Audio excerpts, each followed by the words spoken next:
Good morning, children. My textbook lo page number 109, 6th question. 5th question వరకు మనం complete చేసేసుకున్నాం. అవునా? 6th question చూడండి. Find one word in the story that means the following. Find one word in the story that means the following. అక్కడ మీకు answer ఇచ్చారు. దానికి మీరు క్వశ్చన్ రాయాలి, మీనింగ్ రాయాలి. Does not tell lies అంటే ఎప్పుడు అబద్ధం చెప్పకుండా ఉండడం. Does not tell lies అంటే అబద్ధం చెప్పకుండా ఉండడం. లైస్ అంటే ఏంటి? అబద్ధం చెప్పడం, లయింగ్ అంటే.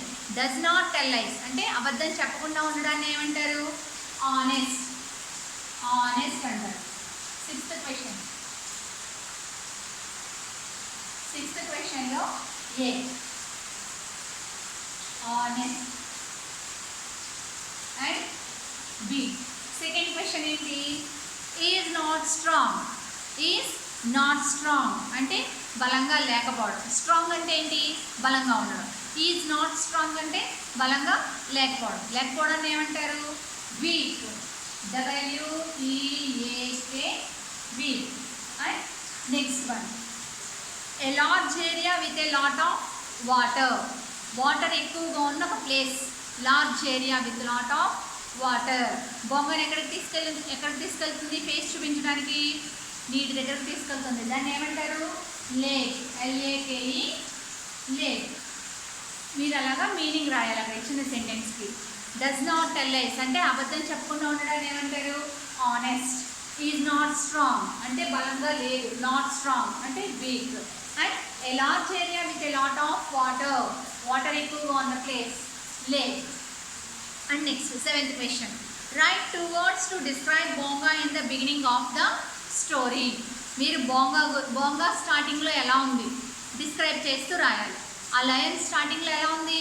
Big and handsome. ఆ వర్డ్స్ రాయాలి అక్కడ. And write 2 words to describe Bonga at the end of the story. Story స్టార్టింగ్లో చాలా బలంగా అందంగా ఉంది, అవునా?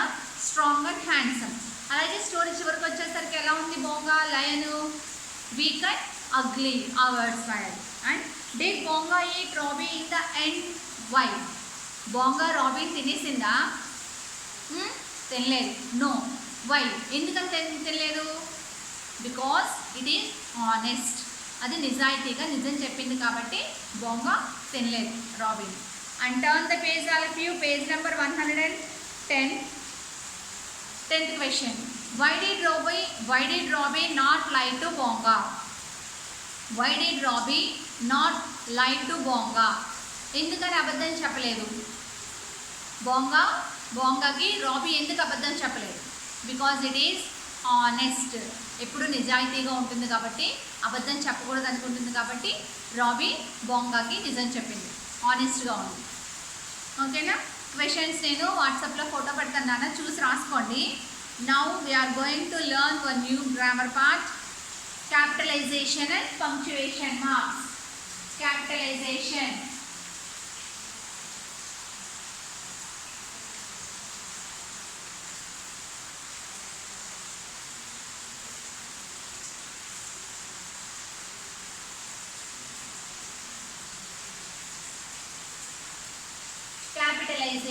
Capitalization means we have to start the sentence with capital letter. We have to write nouns with capital letter, proper nouns. We have to start sentence with capital letter and we have to write proper nouns in middle of the sentence also.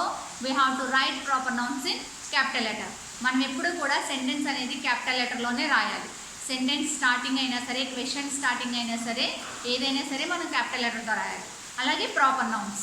Proper nouns ఎందుకని capital లెటర్తో రాయాలి? Because they are the names of a person, particular mountains names and places names and animals names and things names.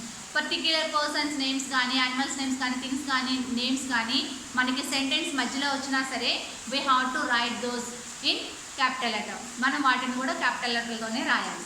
అది that is very important. అలాగే మీకు అక్కడ ఒక paragraph ఇచ్చారు చూడండి బాక్స్లో. అక్కడ ఒక పారాగ్రాఫ్ ఉంది. ఎలా రాయాలి, సెంటెన్స్ మధ్యలో కూడా ఎలా రాయాలి, ఎలా స్టార్ట్ చేయాలి చూడండి. Last week I went to a restaurant. Last week అనేది దేంతో స్టార్ట్ అయింది? ఏ లెటర్ స్టార్ట్ అయింది? ఎల్. అది క్యాపిటల్ లెటర్. నెక్స్ట్ కామా తర్వాత కూడా మనం క్యాపిటల్ లెటర్ రాయాలి. I went to a restaurant, అక్కడ ఫుల్ స్టాప్ ఉంది. ఫుల్ స్టాప్ తర్వాత మళ్ళీ సెంటెన్స్ స్టార్ట్ అవుతుంది చూడండి.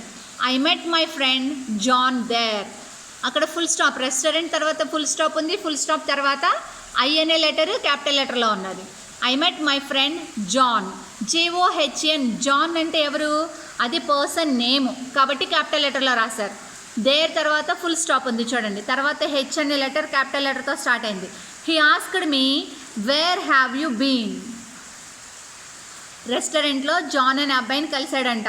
Wear have you been Sachin, Sachin అడిగాడు మీరు ఏ ప్లేస్కి చెందినవారు అని. Where have you been Sachin, అక్కడ వేర్ అనేది క్వశ్చన్ ట్యాగ్, అది డబ్ల్యూతో స్టార్ట్ అయింది. సచిన్ అనేది పర్సన్ నేమ్ కాబట్టి we have to write that name with capital letter. తర్వాత I told him I had gone to my village, I have gone to my village. Where have you been Sachin, ఎక్కడికి వెళ్ళిపోయావు అని అడిగాడు. I had gone to my village, మా ఊరు వెళ్ళాను. He then asked me what is the name of your village. I told him it is called Rampur. We had dinner together. When we had finished eating, John asked me, when do we meet again?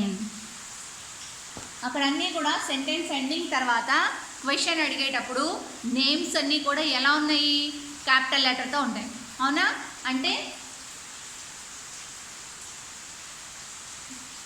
What is your name అని అడిగారు. My name is Meena. ఇది sentence, ఇది sentence. You have to write this sentence in correct punctuation marks. Correct punctuation మార్క్స్తో రాయాలి.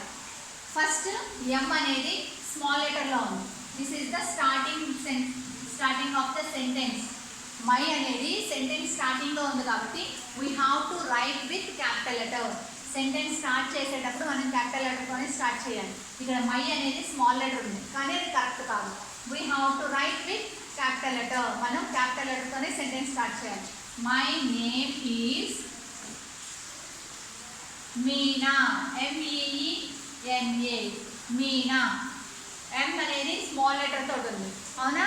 మీనా అంటే name కాబట్టి we have to write Meena with capital letter. Meena అనే letter, మీనాలో M అనే లెటర్ని మనం క్యాపిటల్ లెటర్ రాయాలి. ఎందుకని? అది పర్సన్ నేమ్, ప్రాపర్ నౌన్ కాబట్టి మనం క్యాపిటల్ లెటర్లో రాయాలి. అలాగే సెంటెన్స్ స్టార్టింగ్లో క్యాపిటల్ లెటర్ ఉండాలి. And the end of the sentence we have to complete that sentence with full stop. మనం ఆ సెంటెన్స్ని లాస్ట్లో ఫుల్ స్టాప్తో కంప్లీట్ చేయాలి. ఎప్పుడు కూడా సెంటెన్స్ అనేది ఫుల్ స్టాప్తోనే కంప్లీట్ చేయాలి. ఓకేనా? అదే క్వశ్చన్ అనుకోండి, ఏం చేయాలి? క్వశ్చన్ అయితే what is your name. We have to end the question with question mark. మనం క్వశ్చన్ అనేది ఎప్పుడు కూడా క్వశ్చన్ మార్క్తో ఎండ్ చేయాలి. అలాగే సెంటెన్స్ ఎప్పుడు కూడా we have to end the sentence with full stop. We have to start the sentence with capital letter. మన sentence కానీ క్వశ్చన్ కానీ ఎప్పుడు కూడా క్యాపిటల్ లెటర్లోనే స్టార్ట్ చేయాలి. చూడండి ఇక్కడ. Did you notice the use of big and small letters and different symbols such as full stop, question mark in the paragraph above. ఇక్కడ మీకు పైన పారాగ్రాఫ్ ఎందుకు ఇచ్చారు? ఆ పారాగ్రాఫ్లో ఏమేమి యూజ్ చేశారు చూడండి. ఫస్ట్ క్యాపిటల్ లెటర్స్, తర్వాత రెస్టారెంట్ తర్వాత ఫుల్ స్టాప్ ఉంది. అలాగే ఆస్క్డ్ మీ తర్వాత కామా ఉంది. సచిన్ తర్వాత క్వశ్చన్ మార్క్ ఉంది. ఆ యూసేజ్ అవన్నీ ఎలా ఉపయోగించాలి నేర్చుకునేదే capitalization and punctuation marks. Punctuation marks, capitalization అంటే ఏంటి? క్యాపిటలైజేషన్ అంటే we have to start the sentence or equation with capital letter. What are punctuation marks? Punctuation marks అంటే ఏంటి? Question mark, full stop, comma, and apostrophe. మీరు ప్రస్తుతానికి question mark, full stop, comma ఈ మూడు నేర్చుకుంటే మీరు ప్రస్తుతం ఇవి ఇచ్చారు టెక్స్ట్ బుక్లో, అవి నేర్చుకుంటే చాలు. ఫస్ట్ క్యాపిటల్ లెటర్స్ అక్కడ చూడండి. We use capital letters to begin A word or A sentence. Word అంటే అది కూడా ప్రాపర్ నౌన్ అయి ఉండాలి. And we use a capital letter to show the beginning of the sentence. మనం క్యాపిటల్ లెటర్ ఎందుకు use చేస్తాము? సెంటెన్స్ బిగినింగ్లోని చూపించిన sentence బిగినింగ్లో యూజ్ చేస్తాం, అప్పుడు అది కరెక్ట్ సెంటెన్స్. మనం ఇలాగా స్మాల్ లెటర్ రాస్తే అది కరెక్ట్ కాదు. We have to start the sentence with capital letter only. We have to start the question with capital letter only. మనం ఎప్పుడు కూడా సెంటెన్స్ స్టార్టింగ్ అయినా సరే, క్వశ్చన్ స్టార్టింగ్ అయినా సరే మనం క్యాపిటల్ లెటర్లోనే రాయాలి. ఎగ్జామ్స్లో కూడా మీరు చాలా వరకు ఏం చేస్తారంటే ఫస్ట్ క్యాపిటల్ లెటర్ రాయరు, అసలు స్మాల్ లెటర్తోనే స్టార్ట్ చేసేస్తారు ఆన్సర్ అనేది. That is not correct. ఎప్పుడు కూడా టెక్స్ట్ బుక్లో అయినా సరే, ఆన్సర్ అయినా సరే, సెంటెన్స్ అయినా సరే, ఏది స్టార్ట్ చేసినా we have to write with capital letter. మనం క్యాపిటల్ లెటర్తోనే స్టార్ట్ చేయాలి. చూడండి, ఫర్ ఎగ్జాంపుల్ ఇక్కడ మీకు కొన్ని ఎగ్జాంపుల్స్ ఇచ్చారు. చూడండి. The bag you bought was torn. The bag you bought was torn. అక్కడ ఎల్లో కలర్లో సర్కిల్ చేసింది ఏ లెటర్లో ఉంది? T. That is capital letter. And they went to the park, అది కూడా సెంటెన్స్. సెంటెన్స్ స్టార్టింగ్ ఎల్లో కలర్లో ఏముంది? అక్కడ లెటరు క్యాపిటల్ లెటర్ టీ ఉంది. అలాగే సెంటెన్స్ ఎండింగ్లో ఏముంది మీకు? దేంతో ఎండ్ అయింది sentence? Full stop. First sentence కూడా ఫుల్ స్టాప్తో ఎండ్ అయింది, సెకండ్ సెంటెన్స్ కూడా ఫుల్ స్టాప్తోనే ఎండ్ అయింది.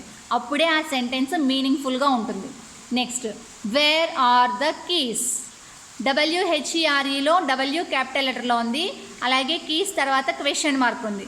వేర్ ఆర్ ద కీస్ అంటే అవి ఎక్కడున్నాయో మీకు తెలియదు, అవునా? వేర్ ఆర్ ద కీస్, ఆ కీస్ ఎక్కడున్నాయి? క్వశ్చన్ తెలియదు కాబట్టి అది క్వశ్చన్ అడుగుతున్నాం మనం. ఆ క్వశ్చన్ అయినా సరే, సెంటెన్స్ అయినా సరే, we have to start with capital letter and end with full stop. When we use కామాని ఎప్పుడు యూజ్ చేస్తాం మనం? టూ నౌన్స్ కానీ యాడ్జెక్టివ్స్ కానీ సెపరేట్ చేయడానికి మనం కామా యూజ్ చేస్తాం. First capital letters full stop నేర్చుకున్నానా, తర్వాత నేను కామా ఎలా యూజ్ చేయాలో నెక్స్ట్ క్లాస్లో బ్రీఫ్గా చెప్తాను.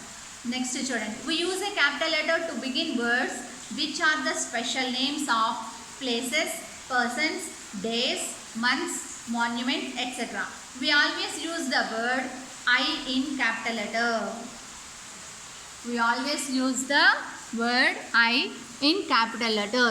చూడండి, ఇక్కడ కుతుబ్ మినార్ ఉంది. That is the name of A monument. ఆ మాన్యుమెంట్ నేమ్ ఎప్పుడు కూడా మనం క్యాపిటల్ లెటర్లోనే రాయాలి. నెక్స్ట్, ఇక్కడ కొన్ని ఎగ్జాంపుల్స్ ఉన్నాయి చూడండి. Sohan is hard working boy. అక్కడ సోహన్ సెంటెన్స్ స్టార్టింగ్లోనూ ఉంది, అలాగే సోహన్ అనేది ప్రాపర్ నౌన్ నేమ్, అదొక నేమ్ కాబట్టి we have to write that with capital letter. అలాగే Agra is the place I visited last week. Agra is the place. Agra అనేది ఏంటి? ఊరి పేరు, అదొక ప్లేస్ నేమ్, అందుకనే దాన్ని క్యాపిటల్ లెటర్లో రాసాం. అండ్ నెక్స్ట్ చూడండి, she visited the market on Sunday. అక్కడ షీ అనేది ప్రాపర్ నౌన్, కానీ అది సెంటెన్స్ స్టార్టింగ్లో ఉంది కాబట్టి we use S with capital letter. మన ఎస్ని క్యాపిటల్ లెటర్లో రాసాం. And I met Dinesh at party. అక్కడ దినేష్ అనేది ప్రాపర్ నౌన్, పర్సన్ నేమ్, కానీ సెంటెన్స్ మధ్యలో ఉంది, కానీ దాన్ని ఏ లెటర్లో రాసాం మనం? క్యాపిటల్ లెటర్లో రాసాం. ఎందుకని? అదొక పర్సన్ నేమ్ కాబట్టి. అలాగే it is very hot in the month of May. It అనేది సెంటెన్స్ స్టార్టింగ్లో ఉంది కాబట్టి ఐ క్యాపిటల్ లెటర్లో రాసాం. అండ్ మంత్ ఆఫ్ మే అనేది ఏంటి? That is the name of a month కాబట్టి we have to write that name with capital letter, అది క్యాపిటల్ లెటర్లో రాయాలి. The Qutub Minar is very tall building. Qutub Minar అనేది అదొక మాన్యుమెంట్ నేమ్ కాబట్టి మనం దాన్ని క్యాపిటల్ లెటర్లో రాస్తాం. The Qutub Minar is a very tall building. Capitalization and punctuation marks. Capital letter ఎప్పుడు యూజ్ చేస్తాం మనం? Beginning of the sentence. Or మనం మధ్యలో క్యాపిటల్ లెటర్ అనేది ఎప్పుడు యూజ్ చేస్తాం? If whether it is a proper noun, అదొక ప్రాపర్ నౌన్ పేరు అయితే మనం క్యాపిటల్ లెటర్ అనేది మధ్యలో సెంటెన్స్ మధ్యలో అయినా యూజ్ చేస్తాం. ఏం యూజ్ చేయొచ్చు మనం సెంటెన్స్ మధ్యలో అయితే? పర్సన్స్ నేమ్స్ కానీ, ప్లేసెస్ నేమ్స్ కానీ, డేస్ నేమ్స్ కానీ, మంత్స్, మాన్యుమెంట్స్, వాటి నేమ్స్ అయితే మాత్రమే మనం సెంటెన్స్ మధ్యలో క్యాపిటల్ లెటర్తో రాస్తాం. ఓకేనా?